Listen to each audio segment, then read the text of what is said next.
this channel, I talk about climate change and the polar regions. I care a lot about the Arctic and Antarctic, and they're central to the work that I do as a polar climate scientist, obviously. And they're also central to a brand new docu-series called Lift the Ice, which, spoiler alert, I presented part of. Lift the Ice is a 6-parter for Curiosity Stream that follows 5 experts on their quest to reveal the secrets hidden beneath the ice. And I hosted the final episode, The Ice is a Beast. I'm so pleased that this doc has been made because it really encapsulates all of the reasons why I'm totally fascinated by the polar regions. And in this video, I'm going to give you 5 reasons to care about them too. The first reason is just that the polar regions are friggin' incredible. These are some of the most extreme, geographically remote and inhospitable and under-observed places on Earth. The Antarctic is the highest, driest, coldest and windiest continent. And the Arctic gets pretty damn cold too. But for those who do venture there, you're rewarded with the most incredible and spectacular environment imaginable. Just look at this. Absolute scenes, mate. Going to Antarctica in 2017 was the single most life-changing experience I've ever had. And to be able to spend my days working to understand these incredible environments better is honestly an honor and a privilege. And being able to go and make films about the polar regions in the polar regions is kind of a dream come true for me.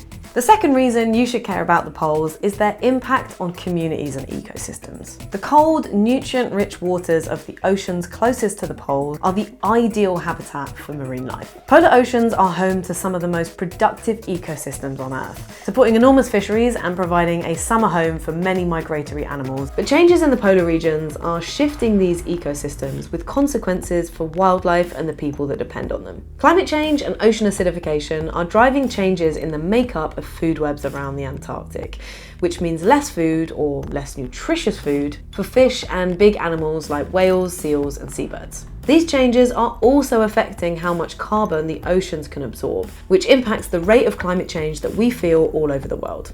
And a new Arctic is bad news for people living there.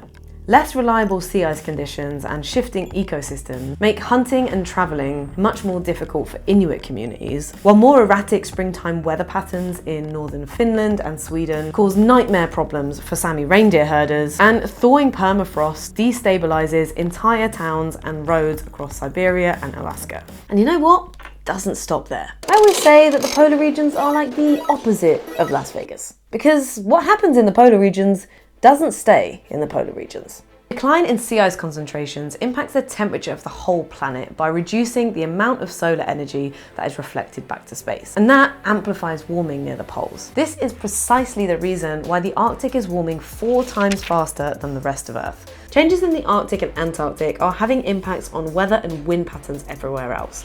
For instance, causing a shift in the jet stream that strongly controls our weather and climate, and altering the typical paths that storms follow in winter and autumn.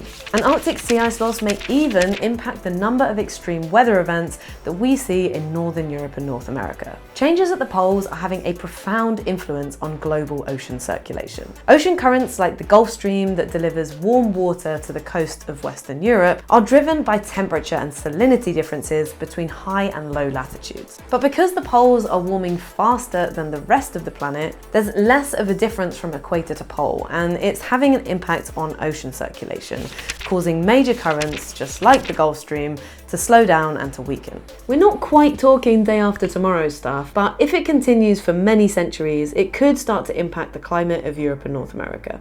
And finally, the polar regions affect us all because they are hemorrhaging ice.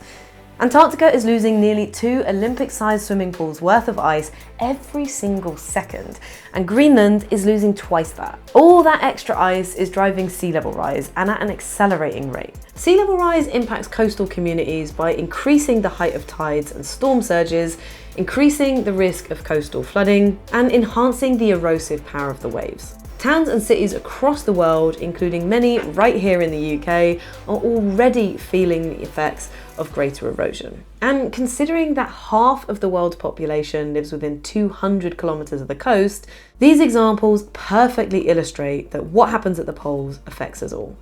That has never been more important to get your head around, because the polar regions are changing fast. This is the fourth reason that you should care about the poles. They are the canary in the coal mine for global change. And I know a thing or two about rapidly changing polar locations. The town where we were based while filming for Lift the Ice in July is the fastest warming town on Earth, heating up at 7 times the global average. But until fairly recently, that dubious accolade was awarded to the Antarctic Peninsula, the region where I did my PhD research. Until the early 2000s, its northwestern side was warming 2 or 3 times faster than the rest of the planet. It's still heating pretty rapidly, with knock-on impacts for glaciers and ice shelves in the region. Because the poles are warming faster than anywhere else on Earth, they can give us an insight into what the future might hold and act as an early warning system. And if we heed the warning given by our deteriorating ice canaries, perhaps we can act in time to head off the worst consequences. My final reason to care about the poles is that the cryosphere may hold the keys that will unlock solutions to some of our biggest global challenges. And that's actually a big part of what Lift the Ice is about. In it, our experts reveal the secrets that lie hidden in the ice, unlocking information that could inform contemporary conservation efforts, telling us about extraterrestrial life, and finding new potential cures to diseases buried inside glaciers. One of the most special bits of research that was featured in the final episode was about the potentially positive role of carbon-consuming microorganisms in ice loss. The rapid retreat of Svalbard's glaciers releases methane, which is of course a powerful greenhouse gas, from the seafloor. As the methane rises through the water, it brings nitrogen and other nutrients to the surface that trigger blooms of algae that photosynthesize, drawing CO2 straight out of the air. And researchers think that they actually suck more carbon from the atmosphere than is released as methane. It's a fascinating example of how our physical environment is inextricably linked with our living environment, and demonstrates how much more cool stuff there is to learn about the poles. And although it's a very small part of the story, it's a glimmer of positivity amongst the seemingly relentless stream of depressing news about how the polar regions are losing ice and heating up at record rates. Lift the Ice is available to stream now on CuriosityStream if you're outside of Europe. I've put a link in the description, so go and check it out to have your mind blown by all of the incredible science packed into it. I personally learned so much, even just from playing my small part in the series. Huge respect to all the contributors and everyone at Beach House Pictures, and of course, brilliant crew who made it happen. Especially Andy, Elliot, Edo, Mike and Joe, with whom I had the pleasure of hanging out in Svalbard last summer, and who put up with all my bad jokes for a full week. So let me know if you watched the show and what you think about it, and I'll see you next time.